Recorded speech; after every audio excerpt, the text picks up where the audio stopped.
大家好，我係滅心心。咁我介紹下自己先啦。咁我而家咧就喺香港中文大學就讀緊生物科技創業與醫療管理科啦。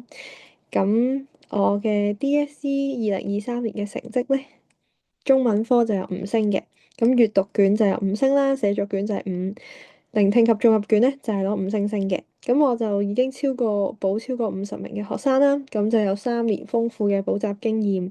喺中學嘅時候，中文亦都攞過全級嘅第一名啦。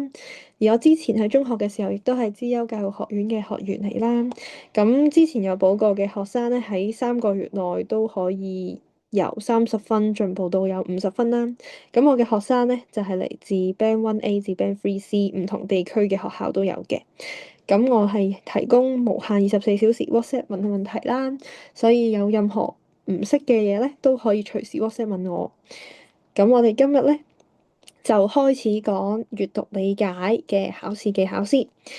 咁咧我總共就會講4樣嘢嘅。第一個我會講咗白話文先啦，第二我就會講文言文，之後我就會講時間嘅分配，最後就會有啲額外嘅 tips 送俾大家嘅。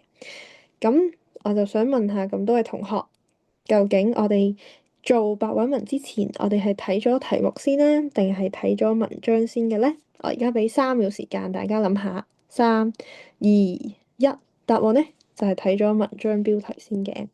咁乜嘢係文章標題咧？文章標題咧即係指有書名號入邊嘅嗰啲字啦。咁所以咧，白話文我哋作答嘅步驟咧，其實第一樣嘢咧，唔係睇題目先，亦都唔係睇文章先，應該係睇文章嘅標題先喎。咁大家咧就要好清楚記住呢樣嘢啦。